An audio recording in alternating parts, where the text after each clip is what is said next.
उत्तराखंड के मुख्यमंत्री पुष्कर सिंह धामी ने अपनी सरकार के 3 वर्ष पूरे होने पर देहरादून में आयोजित कार्यक्रम में कहा कि ये 3 साल उत्तराखंड के इतिहास में स्वर्ण अक्षरों में लिखे जाएंगे। उन्होंने पीएम मोदी के नेतृत्व में राज्य के बुनियादी ढांचे को मजबूत करने, शिक्षा, स्वास्थ्य और कनेक्टिविटी में सुधार पर जोर दिया। सरकार ने 30 से अधिक नई योजनाएं शुरू की हैं, जिससे उत्तराखंड विकास के नए मार्ग पर अग्रसर है। शहीद दिवस पर मालवीय नगर में भगत सिंह की प्रतिमा का अनावरण करते हुए मुख्यमंत्री रेखा गुप्ता ने विपक्ष पर निशाना साधा। उन्होंने कहा कि विपक्ष ने पहले भगत सिंह की तस्वीर पर हंगामा किया, लेकिन टूटी हुई प्रतिमा की मरम्मत पर कभी कुछ नहीं कहा। सीएम ने बंसुरी स्वराज से पूर्व मुख्यमंत्री सुषमा स्वराज के कार्यों को आगे बढ़ाने की अपील की। उन्होंने कहा कि देशभक्ति हमारे दिलों में है, जिसे साबित करने की जरूरत नहीं है। महाराष्ट्र के मुख्यमंत्री देवेंद्र फडणवीस ने 2027 में त्र्यंबकेश्वर ज्योतिर्लिंग मंदिर में होने वाले सिंहस्थ कुंभ मेले की तैयारी को लेकर समीक्षा बैठक की। इस बैठक में मेले के सुचारू आयोजन, यातायात व्यवस्था, सुरक्षा इंतजाम और तीर्थ यात्रियों की सुविधाओं पर चर्चा हुई। प्रशासन को निर्देश दिए गए कि धार्मिक और सांस्कृतिक महत्व वाले इस आयोजन को भव्य और व्यवस्थित तरीके से संपन्न किया जाए।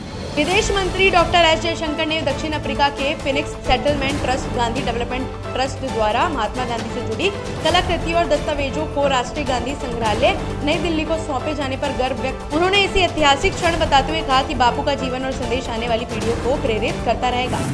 मणिपुर हाई कोर्ट की स्थापना के 12वें वर्षगांठ समारोह में केंद्रीय कानून एवं न्याय मंत्री अर्जुन राम मेघवाल ने शिरकत की। उन्होंने मणिपुर में चल रही शांति प्रक्रिया के तेजी से आगे बढ़ने की प्रार्थना की। मंत्री ने कहा कि शांति और स्थिरता राज्य की प्रगति के लिए आवश्यक है। उन्होंने मणिपुर को विकसित भारत में योगदान देने के लिए तैयार करने पर जोर दिया।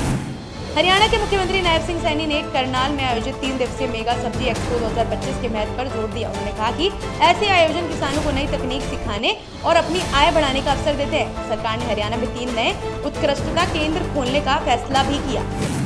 वित्त मंत्री निर्मला सीतारमण ने चेन्नई में प्रधानमंत्री धान धान्य कृषि योजना की घोषणा की, जिससे जिला स्तर पर कृषि उत्पादन क्षमता को मजबूत किया जाएगा। उन्होंने कहा कि प्रधानमंत्री नरेंद्र मोदी के नेतृत्व में सरकार तमिलनाडु के कृषि विकास के लिए कई अहम कदम उठा रही है। ग्रामीण समृद्धि और पुनरुत्थान योजना के तहत कृषि रोजगार को बढ़ावा देने की दिशा में कार्य किया जा रहा है। उत्तर प्रदेश के मुख्यमंत्री योगी आदित्यनाथ ने बिठूर महोत्सव 2025 में नमामि गंगे परियोजना के लिए पीएम मोदी का आभार जताया। उन्होंने कहा कि 2014 तक गंगा प्रदूषित हो चुकी थी, लेकिन अब अविरल और निर्मल स्वरूप में बह रही है। सीएम ने कानपुर के औद्योगिक पुनरुद्धार पर जोर देते हुए डिफेंस और मैन्युफैक्चरिंग कॉरिडोर निर्माण की जानकारी दी। उन्होंने कहा कि अगले 2 से 3 महीनों में कानपुर फिर से रेडीमेड गारमेंट हब के रूप में विकसित होगा। त्रिपुरा के मुख्यमंत्री मानिक साहा ने विकसित भारत यूथ पार्लियामेंट में युवाओं की भागीदारी को सराहा। यह आयोजन युवा मामलों और खेल विभाग द्वारा त्रिपुरा विधानसभा में किया गया, जिसमें 40 छात्रों ने विभिन्न जिलों से भाग लिया। कार्यक्रम का उद्देश्य युवाओं को संसदीय प्रक्रियाओं और लोकतांत्रिक ढांचे की समझ प्रदान करना था। जम्मू कश्मीर के उपराज्यपाल मनोज सिन्हा ने स्थानीय प्रतिभाओं को बढ़ावा देने के लिए समर्पित कवि फिल्मोत्सव का उद्घाटन किया। उन्होंने इस आयोजन को क्षेत्रीय कहानियों, सांस्कृतिक विरासत और नए प्रतिभाशाली कलाकारों को एक मंच देने वाला बताया। एलजी सिन्हा ने सिनेमा को सामाजिक परिवर्तन का भाग बताते हुए संतुलित मनोरंजन और सामाजिक जिम्मेदारी बनाए रखने पर जोर दिया। भाजपा सांसद अनुराग ठाकुर ने पार्लियामेंट्री कार रैली 2025 के आयोजन को सड़क सुरक्षा जागरूकता बढ़ाने का महत्वपूर्ण कदम बताया। उन्होंने कहा कि हर साल लाखों लोग सड़क दुर्घटनाओं में अपनी जान गंवा देते हैं, जिसे रोकने के लिए जागरूकता जरूरी है। इस पहल का उद्देश्य सड़क दुर्घटनाओं को कम करना और जान की रक्षा करना है।